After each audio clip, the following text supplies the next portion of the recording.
Bismillah ar-Rahman ar-Rahim. And today we are going to start our second chapter, which is Foundations of Education, यानी तालीम की बुनियादें. Everything has its foundation, which is the justification for the existence of it. If a thing loses its foundation, it loses its existence. यानी दुनिया में मौजूद हर चीज़ अपनी बुनियादों पर मौजूद है, बुनियादों पर कायम व दायम है. अगर उसकी बुनियादें उसमें से निकाल दी जाएं तो वो ख़त्म हो जाती है या उसका वजूद ख़तरे में पड़ जाता है. मिसाल के तौर पर जैसे कि हम देखते हैं कि घर अपनी बुनियादों पर खड़ा है, बुनियादें मजबूत हैं तो घर कायम व दायम है, और अगर बुनियादों को कोई नुकसान पहुंचता है तो लाजमी सी बात है कि घर जो है वो भी ख़त्म हो जाएगा. या फिर दरख्त ही की मिसाल ले लें कि दरख्त जो है वो मिट्टी में मौजूद है और ये मिट्टी उसके लिए बुनियाद का काम देती है, उसकी फाउंडेशन है ये.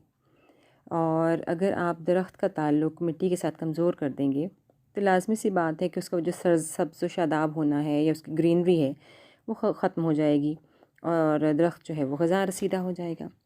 बिल्कुल इसी तरह से हम सब लोग या हम सब जो हैं वो कुछ फाउंडेशंस पर डिपेंड करते हैं. यानी हमारा इन्हसार है, कुछ बुनियादें हैं हमारी ज़िंदगी की, और यही बुनियादें हैं जो कि हमें मजबूती देती हैं, इस्तेहकाम देती हैं, हमारी ज़िंदगी का जवाज़ बनती हैं या हमें आगे बढ़ने के लिए हौसला और हिम्मत मुहैया करती हैं. और अगर हम इन बुनियादों को अपनी ज़िंदगी में से निकाल दें तो वो जो ज़िंदगी की हरारत, आगे बढ़ने का जज्बा, कुछ करने की लगन, ये सब चीज़ें ज़िंदगी में से ख़त्म हो जाएंगी. तो जिस तरह से इंसान की ज़िंदगी जो है वो मुख्तलिफ़ बुनियादों पर मौजूद है या मुख्तलिफ़ बुनियादें काम करती हैं उसके पीछे, बिल्कुल इसी तरह से दुनिया में जहाँ जहाँ भी तालीम दी जा रही है वहाँ हर एजुकेशन सिस्टम के पीछे भी कुछ बुनियादें मौजूद हैं. ठीक है. हाँ. और हर एजुकेशन सिस्टम दुनिया में वो कंसर्न है नेशनल आइडियोलॉजी के साथ, सोसाइटी के साथ, इकोनॉमी के साथ या ह्यूमन नीड्स के साथ. या दूसरे मानों में हम ये कह सकते हैं कि these concerns of education are the foundation of education. ठीक है. यानी वो चार चीज़ें जिनका मैंने जिक्र किया कि नेशनल आइडियोलॉजी है, सोसाइटी है, इकोनॉमी एंड ह्यूमन नीड्स हैं, ये फाउंडेशन ऑफ एजुकेशन कहलाती हैं. ये तालीम की बुनियादें हैं. दुनिया में किसी भी मुल्क में जो तालीम दी जाती है उसका ताल्लुक़ माशरे की कुछ चीज़ों के साथ है खालिस्तन, और उन चीज़ों के बारे में लोगों की सोच या नुक्ता नज़र को सामने रखते हुए तालीम देने की कोशिश की जाती है. इन चीज़ों को फाउंडेशन ऑफ एजुकेशन कहा जाता है. और अगर हम ये कहें कि जी पर्टिकुलर डेफिनेशन क्या है फाउंडेशन ऑफ एजुकेशन की, तो हम इसके इस तरह से डिफ़ाइन कर सकते हैं कि foundations of education refer to those fundamental factors which influence the structure and organization of various elements of education. For example, objectives, curriculum, teaching methods and evaluation. गोया आसान शक्ल में हम ये कह सकते हैं कि वो बुनियादी अवामिल या फैक्टर्स जो कि तालीम के अनासर पर असरअंदाज होते हैं, तालीम के अनासर की तंजीम पर या ऑर्गेनाइजेशन पर असरअंदाज होते हैं. और वो अनासर जिनका नाम आप पहले से जानते हैं कि वो हैं जी ऑब्जेक्टिव्स हैं, करिकुलम यानी निसाब है, टीचिंग मेथड्स हैं, एंड एवेलुएशन यानी जायज़ा लेना है. यानी तालीम के अनासर पर असरअंदाज होने वाले वो अवामिल जो कि उसे मुतासिर करते हैं या जिनकी बिना पर इनकी तंजीम पर असर पड़ता है, हम उन्हें फाउंडेशन ऑफ एजुकेशन या तालीम की बुनियादों के नाम से जानते हैं.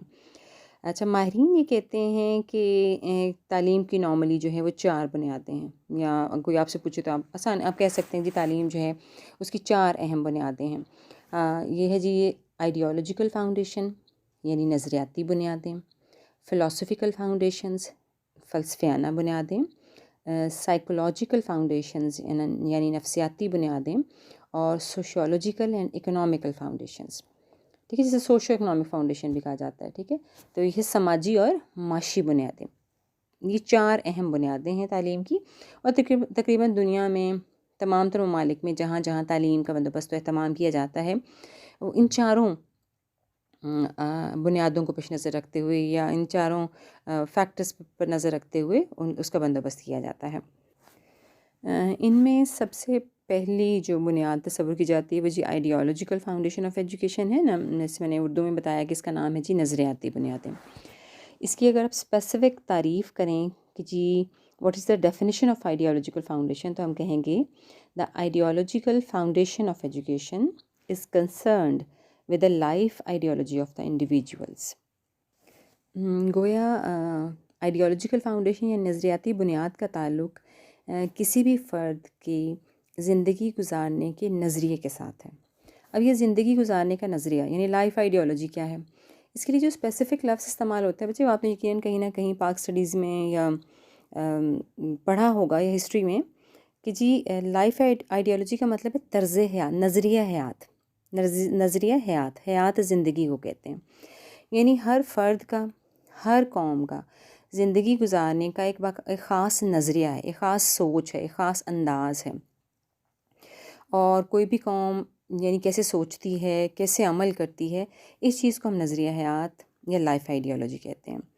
اب جیسا کسی قوم کا زندگی گزارنے کا نظریہ ہوگا، اس کی تعلیم بھی اسی کے مطابق ہوگی۔ جیسے کہ ہم سب مسلمان ہیں، ٹھیک ہے، اب اگر آپ ہماری کتابوں کا جائزہ لیں تو ہماری کتابوں میں وہ سوچ اور وہ عمل اور وہ رویہ جھلکتا ہے، تو ہم کہہ سکتے ہیں کہ کسی بھی قوم کا زندگی گزارنے کی جو سوچ ہوتی ہے اس کے مطابق ہی تعلیم کا بندوبست کیا جاتا ہے۔ تو گویا تعلیم کی ایک اہم بنیاد جو ہے وہ آئیڈیالوجیکل فاؤنڈیشن ہے، یعنی نظریاتی یا سوچ ہے یا فکر ہے یا خیال ہے جس کی بنا پر تعلیم کا بندوبست کیا جاتا ہے۔ اچھا، اب یہ جو ہم نے کہا کہ جی نظریہ حیات، زندگی کے بارے میں نظریہ، یہ کس طرح سے بنتا ہے؟ تو ماہرین کہتے ہیں کہ جی زندگی کے بارے میں کچھ بنیادی سوالات ہیں، اور جب ہم ان سوالوں کے جواب ڈھونڈتے ہیں یا کھوجتے ہیں تو ان جوابات کی روشنی میں ہر قوم یا ہر مذہب سے متعلقہ لوگوں کا نظریہ زندگی کے بارے میں تبدیل ہوتا چلا جاتا ہے۔ مثلاً بحیثیت مسلمان ہم اگر کہیں کہ جی ہم اس کائنات کا بنانے والا کون ہے، اس کائنات میں انسان کا کیا مقام ہے، اور اس کائنات اور انسان کی تخلیق کا کیا مقصد ہے، کیا موت کے بعد دوبارہ زندگی ہے یا موت ہی زندگی کا اختتام ہے، اور اگر اس دنیا کا کوئی بنانے والا ہے تو انسان کا اس کے ساتھ کیا رشتہ ہے۔ یہ وہ بنیادی سوالات ہیں جن کے جوابات در حقیقت ہمارے نظریہ حیات کو بناتے ہیں، یعنی ہمارے زندگی گزارنے کے نظریات کا تعین کرتے ہیں۔ ایک نظر ذرا اپنے دماغ پر زور ڈال کے دیکھیے کہ بحیثیت مسلمان ان سوالوں کے جواب آپ کی نظر میں کیا ہیں، اور اگر کسی دوسرے مذہب کے ماننے والا فرد انہی سوالوں کو پیش نظر رکھے گا تو ان سوالوں کے جواب اس کے نزدیک بالکل مختلف ہوں گے۔ ہم کہتے ہیں جی اس کائنات کا بنانے والا اللہ تعالیٰ ہے، انسان اللہ تعالیٰ کا بندہ ہے اور اللہ تعالیٰ کے سامنے جواب دہ ہے، ٹھیک ہے۔ اس کائنات میں انسان کی تخلیق کا مقصد اللہ تعالیٰ کے حکم کی پابندی کرنا ہے، اور موت کے بعد دوبارہ زندگی ہے، بلکہ یہ زندگی جو ہے وہ زیادہ زندگی جو ہے وہ پائیدار ہے، اس لیے کہ ہم جو کچھ زندگی میں کریں گے اسی کا نتیجہ اگلی زندگی میں بھگتیں گے، اچھے عمل کا اچھا نتیجہ، برے عمل کا برا نتیجہ۔ اور خالق اور انسان کا رشتہ یہی ہے کہ وہ بنانے والا ہے، وہ تخلیق کرنے والا ہے، اور انسان جو ہے وہ اس کے حکم کا پابند ہے۔ تو گویا زندگی کے بارے میں مختلف ان سوالوں کے جوابات کی بنیاد پر فرد کے نظریہ حیات کا تعین ہوتا ہے، اور اس نظریہ حیات یا لائف آئیڈیالوجی کو پیش نظر رکھتے ہوئے ہم تعلیم جس طرح کے افراد کو مہیا کرتے ہیں ہم اسے آئیڈیالوجیکل فاؤنڈیشن کے نام سے جانتے ہیں، اور انہی سوالات کے جوابات کی روشنی میں افراد معاشرہ کے لیے تعلیم کی بنیادیں طے کی جاتی ہیں۔